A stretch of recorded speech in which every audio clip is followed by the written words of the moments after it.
Hello friends, आज मैं आपके साथ लेके आया हूँ पब्लिक फाइनेंस का एक टॉपिक। चैप्टर का नाम है डेफिसिट फाइनेंसिंग और टॉपिक है ऑब्जेक्टिव्स ऑफ डेफिसिट फाइनेंसिंग। तो डेफिसिट फाइनेंसिंग के मेन मकसद क्या है, किस वजह से डेफिसिट फाइनेंसिंग की जाती है। तो इसका फर्स्ट जो मोटिव है वो है war time financing. During war government expenditure increases many times, but the increase in the sources of revenue is not possible so quickly. Simple words में, जब जंग लगी होती है, वॉर लगी होती है, तो गवर्नमेंट के खर्चे काफ़ी तेज़ी से बढ़ते हैं, मगर गवर्नमेंट की जो आमदनी है वो इतनी तेज़ी से नहीं बढ़ पाती।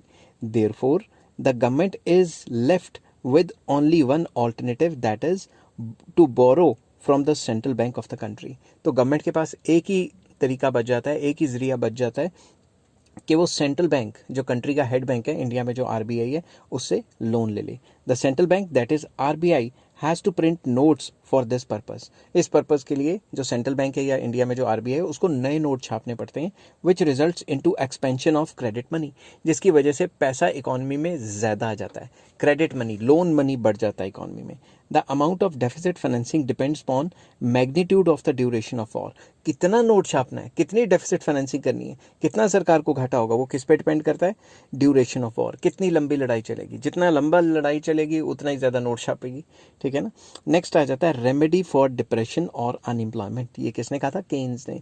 इन under developed countries deficit financing is adopted as a remedy for depression and unemployment. Under develop countries में अनएम्प्लॉयमेंट एंड डिप्रेशन की सिचुएशन को सॉल्व करने के लिए केन्स, जो जेएम केन्स हुए हैं, उन्होंने कहा था कि सरकार को इंटरवीन करना चाहिए और डेफिसिट बजट रखना चाहिए हमेशा अपना। केन्स, जिनका पूरा नाम जेएम केन्स है, John Maynard Keynes, has also supported the deficit financing as a remedy for depression and unemployment. JM Keynes ने कहा था कि भाई सरकार को नए नए नोट छापने चाहिए, सरकार को बजट में घाटा लेना चाहिए अगर सरकार को अपने कंट्री से डिप्रेशन और अनएम्प्लॉयमेंट को भगाना है, दूर करना है। तो investment in the country increases as a result of deficit financing. तो जब भी डेफिसिट फाइनेंसिंग होगी, नया पैसा आएगा इकोनॉमी में, नए नोट छपेंगे तो लोगों के पास आएंगे, लोग इन्वेस्टमेंट्स बढ़ाएंगे। As a result of increase in investment, income increases many fold under the multiplier effect. अगर सरकार के पास पैसा आएगा, सरकार इन्वेस्टमेंट करके प्रोजेक्ट्स वगैरह बनाएगी, रोड्स बनाएगी, इंफ्रास्ट्रक्चर बनाएगी, उससे लोगों के पास भी पैसा आएगा, लोग भी फर्दर इन्वेस्ट करेंगे। तो जब इन्वेस्टमेंट्स बढ़ती हैं इकोनॉमी में तो इनकम कई गुना बढ़ जाती है, जिसे मल्टीप्लायर कहते हैं, investment multiplier. Production of goods enhances, जब लोगों की इन्वेस्टमेंट करने से इनकम बढ़ेगी, वो डिमांड करेंगे तो गुड्स की प्रोडक्शन बढ़ेगी। This provides employment to more people, इससे लोगों को एम्प्लॉयमेंट मिलेगी। During the depression period of 1929-30 most of the countries undertook deficit financing to solve depression. जब भी 1929-30 में, पुराने टाइम पे जब डिप्रेशन आया था, तो ज़्यादातर कंट्रीज़ ने यही किया था। और रिसेंटली कोरोना वायरस आया, अमेरिका से लेकर इंग्लैंड से लेकर सब ने इतने नोट छापे कि इतनी ज़्यादा महंगाई हो चुकी है। अब महंगाई को कंट्रोल करने के लिए रेट ऑफ इंटरेस्ट बढ़ा रहा है, ठीक है ना। तो ये भी एक मकसद है कि अपनी इकोनॉमी को अनएम्प्लॉयमेंट और डिप्रेशन से निकालना है, तो भी नोट छापती हैं कंट्रीज़, ठीक है। नेक्स्ट आ जाता है थर्ड पॉइंट, इकोनॉमिक डेवलपमेंट। ये भी सिंपल है, ठीक है। हर एक कंट्री चाहता है उसका देश तरक्की करे, मगर उसके लिए पैसा चाहिए। पैसा कहाँ से आएगा, डेफिसिट फाइनेंसिंग। और भी कई तरीके हैं, मगर ये वन ऑफ द मेन तरीका है। The main M of the deficit financing in under developed countries like India is economic development. तो डेफिसिट फाइनेंसिंग का एक और मेन मकसद है, जो अंडर डेवलप्ड कंट्रीज़ हैं या लेस डेवलप कंट्रीज़ हैं, जैसे इंडिया भी अभी फुली डेवलप तो हुआ नहीं है, तो इकोनॉमिक डेवलपमेंट करना, अपने देश की तरक्की करना। In economically backward countries income is low. Economically backward countries में इनकम लो होता है, consequently the capacity to save is also low. जब इनकम ही लो होगा तो सेविंग कहाँ से करेंगे।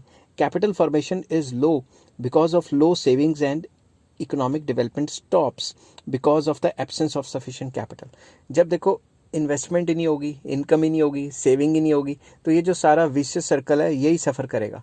तो आम बंदे के पास या फिर जो इन्वेस्टर्स हैं उनके पास सफिशिएंट कैपिटल नहीं होगी, ठीक है। Therefore it becomes imperative to encourage saving and investment for the economic development of the country. तो इसलिए सरकार ये चाहेगी कि इकोनॉमी में ज़्यादा पैसा आए, ताकि सेविंग्स और इन्वेस्टमेंट्स बढ़े और पैसा सर्कुलर फ्लो में घूमे, ताकि देश तरक्की करे। The deficit financing gives a boost to investment. Deficit financing से नए नोट आते हैं, नई करेंसी आती है, इससे इकोनॉमी में इन्वेस्टमेंट्स बढ़ती हैं। On the one hand, the government utilizes the money procured from this arrangement for the purpose of development of means of transport, power, infrastructure, etc., as a result of which structure of economic development of the country is put on firm footing एक तरफ इन्होंने ये बताया कि जब भी सरकार नए नोट छापती है तो उससे इंफ्रास्ट्रक्चर वगैरह अच्छा करती है, ट्रांसपोर्ट, पावर, बिजली अच्छा करेगी, जिससे इकोनॉमिक डेवलपमेंट होगी। And on the other hand, because of this arrangement, price rise as a result of which profits of the producers also rise. तो जब भी सरकार नई करेंसी छापेगी और उसको मार्केट में डालेगी, उससे क्या होगा, उससे थोड़ी सी महंगाई शुरू हो जाएगी, और जब भी महंगाई शुरू होती है तो प्रोड्यूसर के प्रॉफिट्स बढ़ जाते हैं, और प्रॉफिट्स बढ़ने के चक्कर में वो ज़्यादा माल बनाएगा, तो इकोनॉमिक डेवलपमेंट हो सकती है। तो आई होप ये वीडियो आपको पसंद आई होगी। अगर पसंद आई है तो please like, share and subscribe. इस चैप्टर के सारे लिंक आपको डिस्क्रिप्शन में मिल जाएंगे। और नेक्स्ट टॉपिक मैं आपसे पढ़ाऊंगा effects of deficit financing on economic development, कि इकोनॉमिक डेवलपमेंट पे डेफिसिट फाइनेंसिंग के क्या असर पड़ते हैं, फेवरेबल है, अनफेवरेबल है, जो भी फ़र्क है मैं बताऊंगा। Take care, bye bye.